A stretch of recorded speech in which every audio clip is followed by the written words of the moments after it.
Welcome to the fourth and final workshop on climate, YE workshop on environmental law. And we wanted to finish this series of workshops that included 4 workshops with a discussion on climate litigation.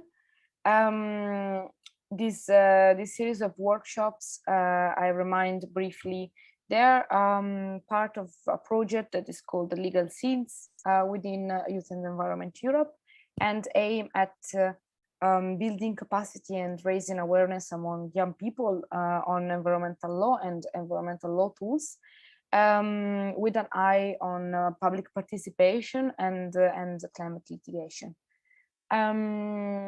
Today we will finish and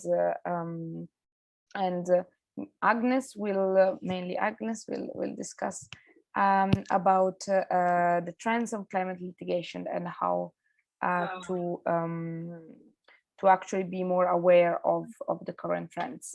I am Emma, liaison officer on environmental law, and Agnes, do you want to introduce yourself? Yeah. So hello everyone, I'm Agnes. I'm the policy coordinator on environmental law, and I'm working closely with Emma. This is the last workshop of our series of the current project, and we were aiming through this series to actually build some capacity to you for like the basics of environmental law and climate litigation, as it's a very important topic, as unfortunately we see that we're experiencing very warm summers and high temperatures, so it's unfortunately a very up-to-date topic to discuss and what can be done. So our project will continue from August on, and a new version, we will add more topics. We will examine topics such as the new policy of REPowerEU, the Fit for 55 packets. So we will elaborate more on different topics of environmental and climate law, but also climate litigation will continue to be part of our project. So I'm going to share my screen and give me yes, thank you. Second. So yeah. Okay. So okay, we can see it. This workshop will be structured in in this way. We will have some discussions about the current trends of climate litigations and narrowing down in the different categories that it has. And we will also discuss about the most popular substantive grounds and about the causal link in climate litigation. During the presentation that will be given by Agnes, I will make her some questions and ask about the opinion as in a way that she will answer some questions that are like usually that usually remain blurred in our minds when we talk about climate litigations. So in a way, just make it as an interview type. So the first question I would like to ask you, Agnes, is just what is climate litigation? So climate litigation, as you have heard also in the previous workshop that we had an introduction, is actually the cases that have as the main focus are climate cases. They are about climate change, either direct or indirect, because in the climate litigation sector, there could be also included cases that are, in principle, they wouldn't be considered as climate cases, but they actually pick up this issue with when dealing with other problems. So climate litigation is when there's a huge impact on individuals or on states, about climate change and the actions or omissions from states and companies.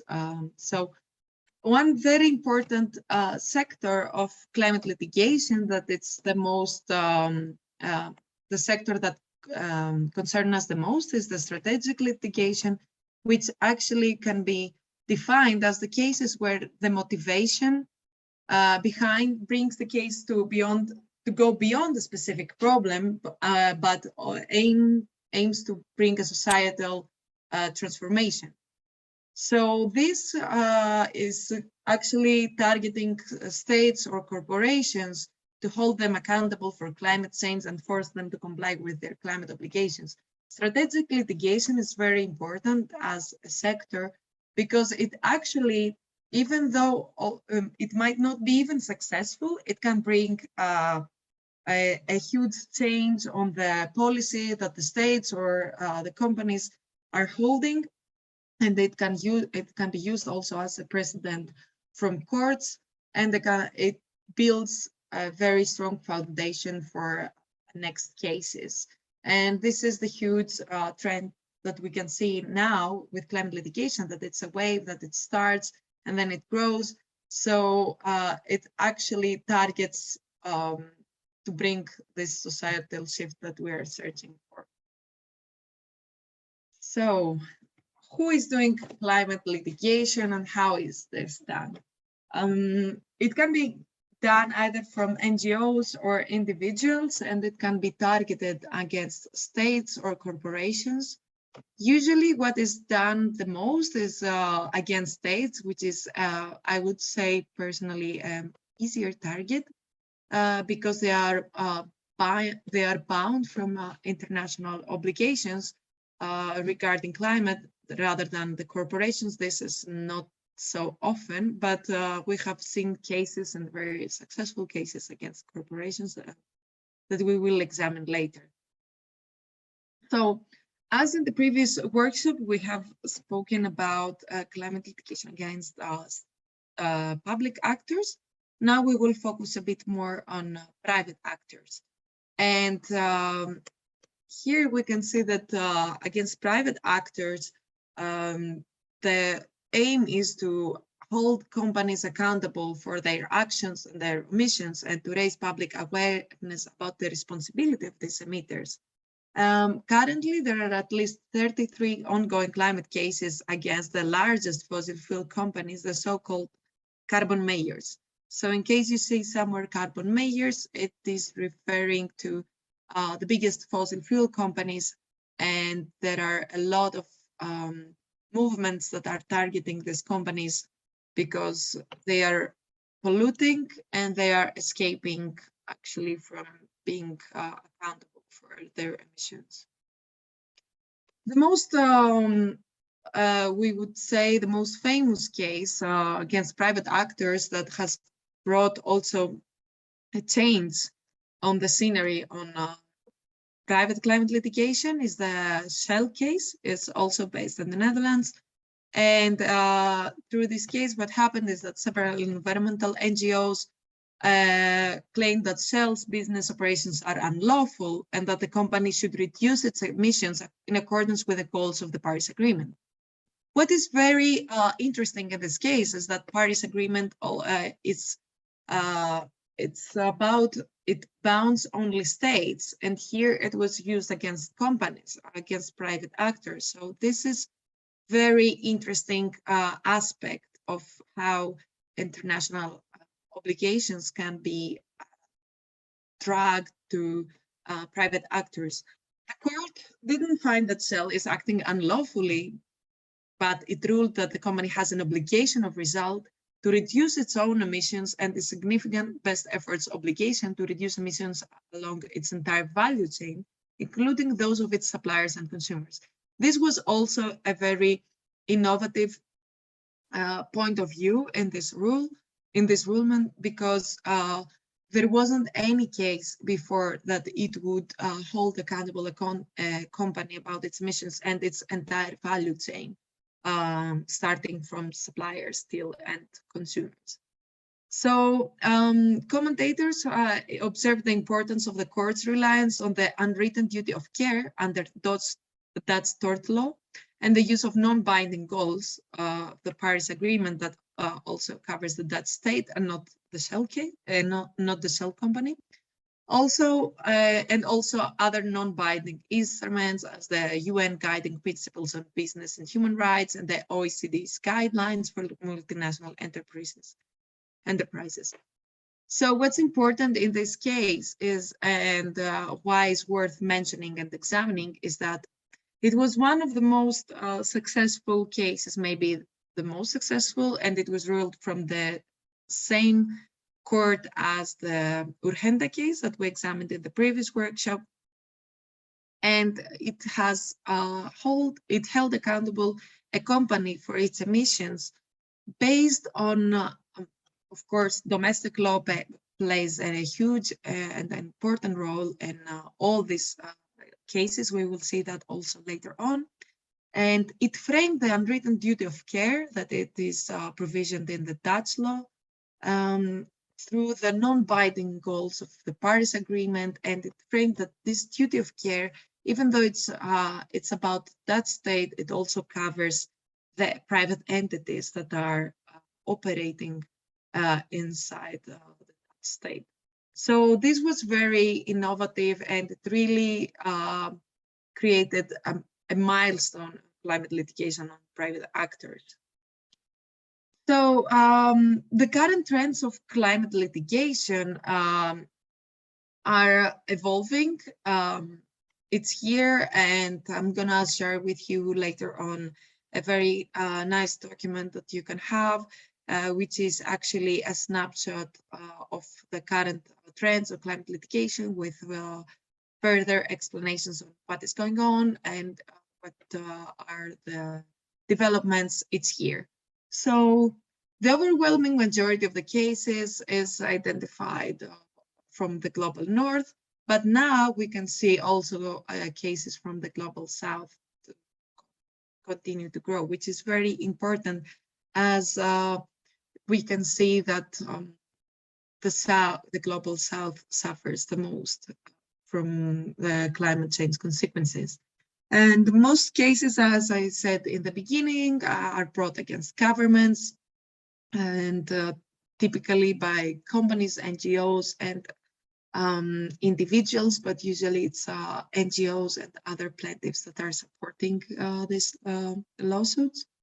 Cases against carbon majors, as the Shell case, for example, and other companies involved in the extraction of fossil fuel are starting to grow rapidly and to begin to have a new movement against private actors that wasn't that strong some years ago. And this is actually the huge discussion about the Shell case, that it will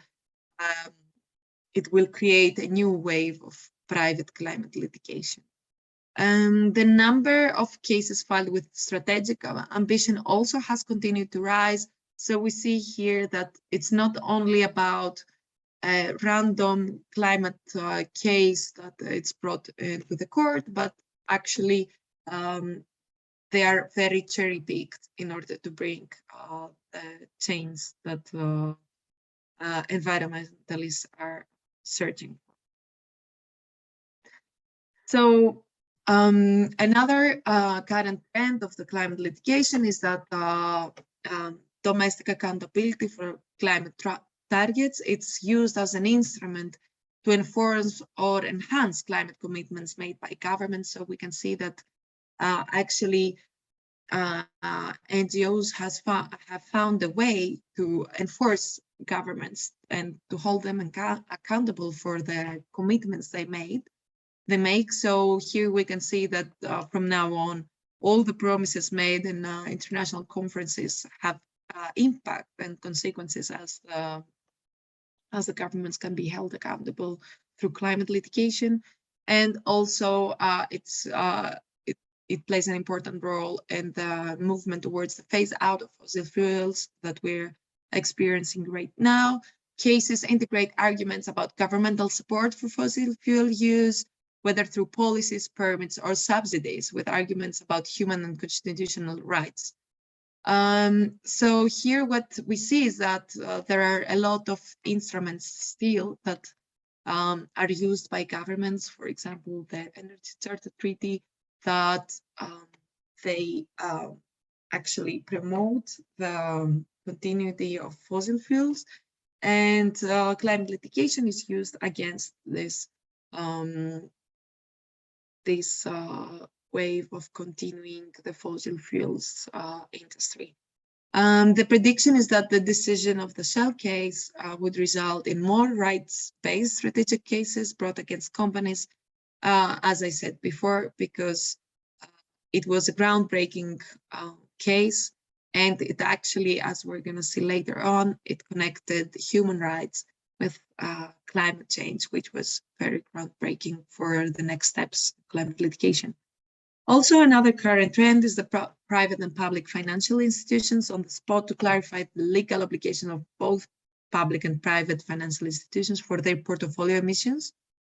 So actually what happens here is that financial institutions are being held accountable for their emissions and how they actually name their emissions, either through climate washing, by naming them green when they're not. So this actually narrows down the credibility gap that exists in the financial sector. So now we can see that there are different categories of climate litigation. Of course, the biggest categories that someone can think is the private and public litigation, but this is an umbrella of the categories. And then under this umbrella fall these different categories which apply in both sectors, in public and private. So it's the compliance with climate commitments, as we saw, like governments when they take these climate commitments, when they commit to these targets, then they can be held accountable for that. Then it's about challenging projects or policies. For example, climate litigation can be used for some policies that they are undermining the promotion of renewables. And also there are the constitutional and human rights cases, which is a very, I would say, very interesting category, because it's actually very recent, the fact that climate change is associated with human rights, and there are a lot of current rulings from the European Court of Human Rights that you can see, because the European Convention on Human Rights is being used, even though it has more general provisions in climate litigation. I'm going to explain later how. And then there are the liability claims and the corporate and financial market cases. So thank you, Agnes. Based on the last mention on the European Court of Human Rights, how can environmental law and human rights coexist in your opinion, and if yes, how?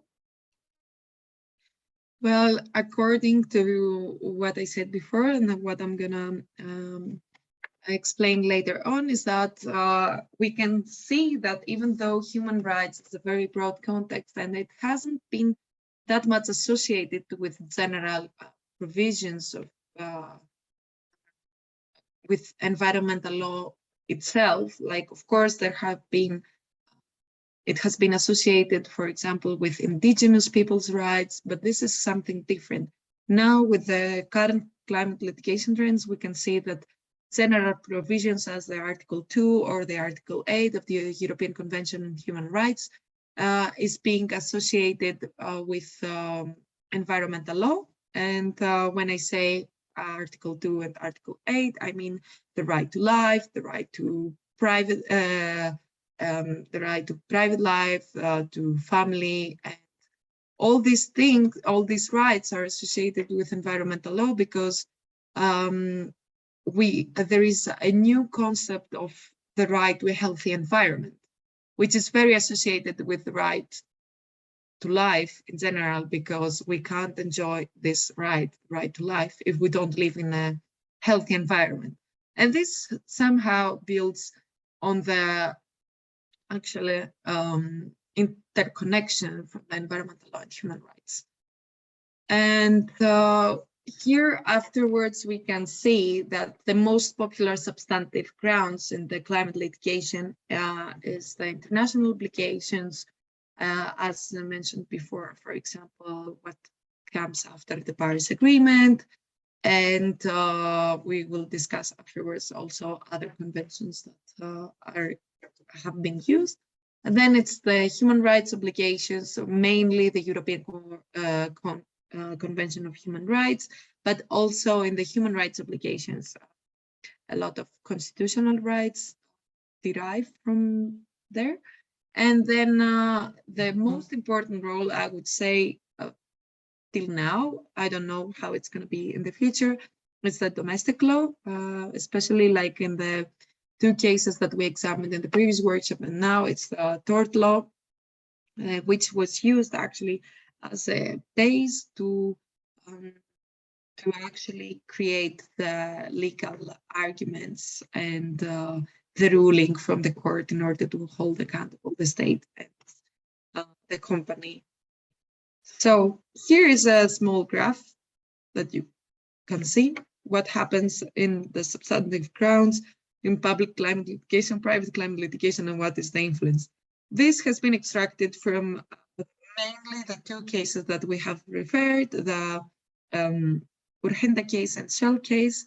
So the substantive grounds, as I said, the international environmental law, for example, in public climate litigation, the UNFCCC has been used. The Kyoto Protocol, the international environmental principles have been used in public climate litigation to frame, actually, and to interpret the duty of care.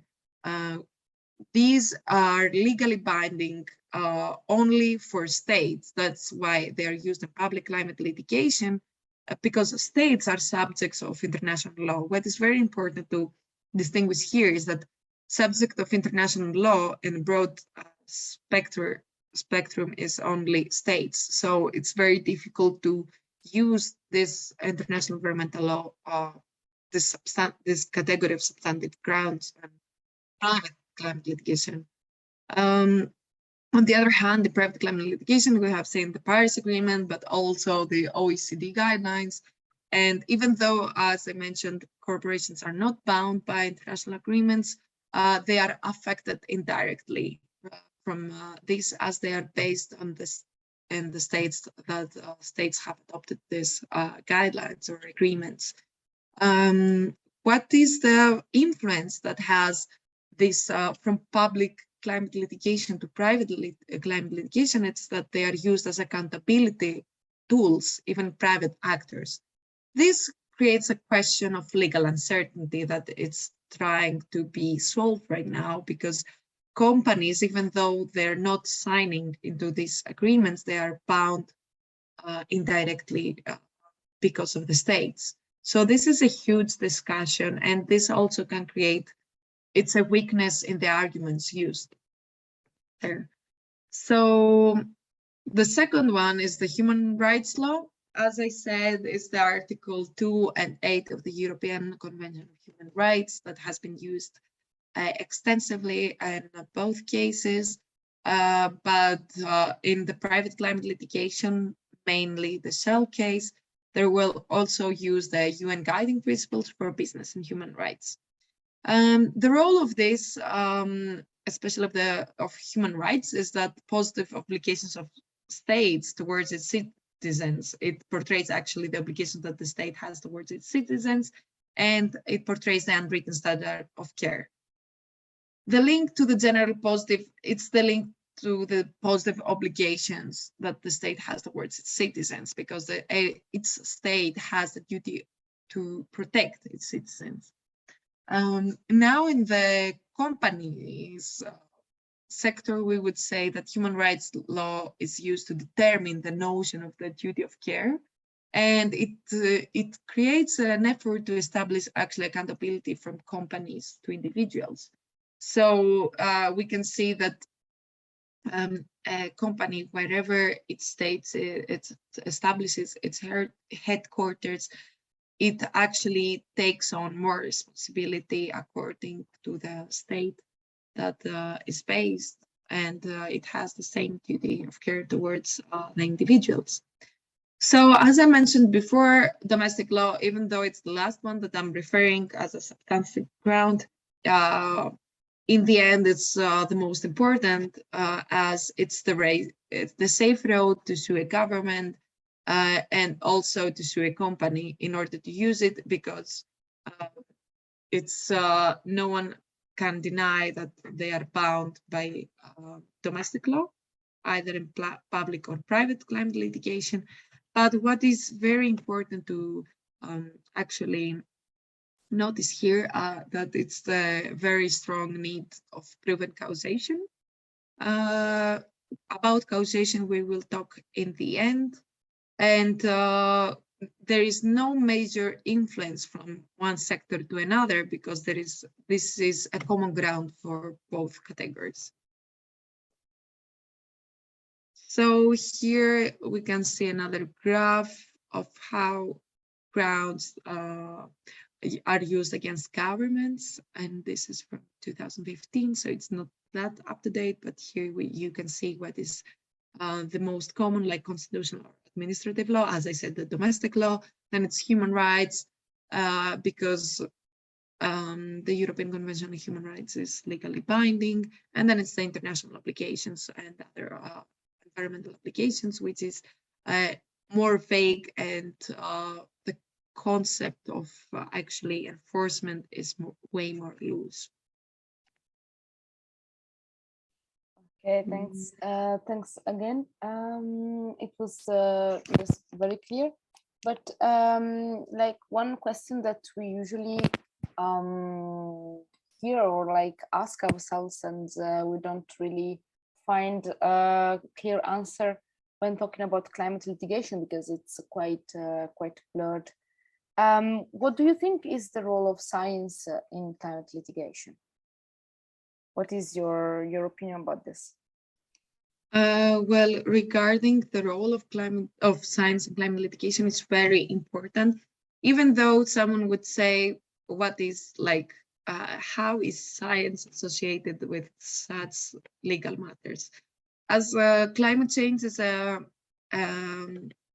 topic that really affects the environment, and it's not something it's very broad. It doesn't have boundaries. It can be found everywhere.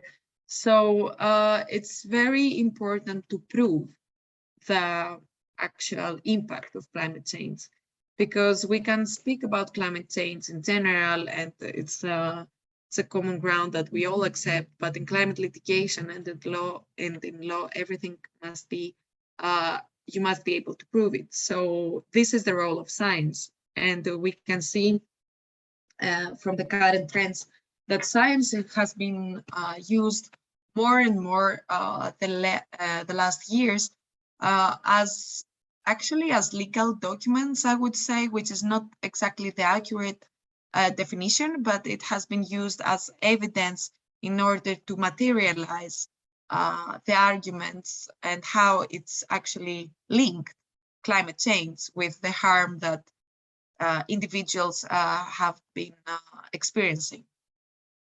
So, as I said, causal link, this leads me to the other topic that we're going to discuss today, which is the concept of causality. Causation is the link between the actions or inactions of a state or a company regarding climate change and the impact they have on individuals. So it's one concept very important on climate litigation, because without causation, we can't do actually anything, because we need to prove that, for example, the actions or the inactions from Greece or from the Dutch state are leading to these specific consequences, for example, wildfires or something else that it's very prominent and present in our lives, and this affecting my right to property, for example, because my house got fire and I don't have a house right now. So this is very important to, it's very difficult because, as I said, climate change can be, it's a multi-factor problem, and you can't really target one source that it's causing climate change consequences. But through specific documents, and the most important document is the scientific report from the UN Intergovernmental Panel on Climate Change. These documents, actually, the scientific reports are used more and more in climate litigation to strengthen actually the arguments that they're being imposed different cases. Between climate change and the actions and omissions of states and companies. So scientific evidence is gaining more and more space in the discussion of climate litigation, as through this, this is the way actually to have stronger legal arguments and to be able to prove that I'm affected from this. And this is, for example, this company's fault because it exceeds its emissions that it's allowed to emit, for example, or for a state that it's not following its climate targets as it was supposed to be. So science is playing a very important role to strengthen all our arguments. So now I have, even though we're not any, I have a very nice tool to see. I'm gonna send it in the group chat, which actually you can try to make the temperature lower by changing policies and reducing emissions. And you can see, stop sharing. You can see through this interactive, actually, exercise that it's almost impossible, even though we will take all the measures that we need to take in order to reach the climate targets that we are aiming for from the past international climate conferences. So let me send it to the chat.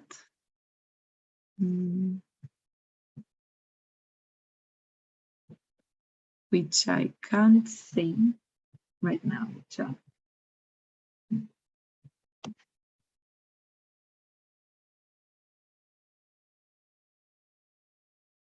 Yeah. So it's here. You can actually experiment through this interactive exercise, which is share again my screen to show you. So here you can see the greenhouse emissions by region, what's going on in the US and EU, and how this is going to change through the years. And then you can actually, and this will lead to plus 3.6 increased temperature by 2100, which is not that far, unfortunately. And then you can change the numbers here. For example, the annual reduction rate, which can be, let's say, 15%. Then the prevent of deforestation, which is going to be, again, 15%, for example, in the United States, and to promote afforestation, with, again, let's say 50%, and the reductions that are going to begin, for example, let's say in 2025, if we are very optimistic. And this is like, this is going to lead only, the temperature is going to go higher again, but it's going to be at plus 3.4. And let's say we do the same for U, which we're going to see again that it's very, very difficult to, because we are talking for global, actually, global effort from from all the countries to do huge steps, because 15% is like a huge percentage right now to do in all sectors. And you can see actually here how it changes, but here, but it's still not in the 1.5, and that we really, and below 2 that we really need to stabilize. So even if you change, like, for example, say India with the same, you can see that, okay, there is change, but it's very difficult, because India is considered also one of the biggest emitters, and it's also, it remains at above 3, which we consider that it's, even if we would start in 3 years, for example, and continue changing our policies and taking very drastic measures, it's very difficult to reverse, unfortunately, the increase of the temperature. And this is why climate litigation is very important. To sum up here, is very important, because through climate litigation, you can actually use all the commitments and actually give a role and a substance to the international conferences and the commitments that states do. So yeah, this is why it's very important, and we need to know, and because the more you know how you can use your rights, because it's something that it affects us all, then it's easier to go to an NGO that is actually working on a lawsuit, for example, a very big company or against state, and to find the right legal group to do that. And then you can also be part of this change. And then, for example, in these cases that we saw, the ruling was that they had to cut their emissions by 2030, which is like very recently. So this is how you can actually try to bring a change. I don't know if there are any questions, or if anyone wants to complement something on the topic.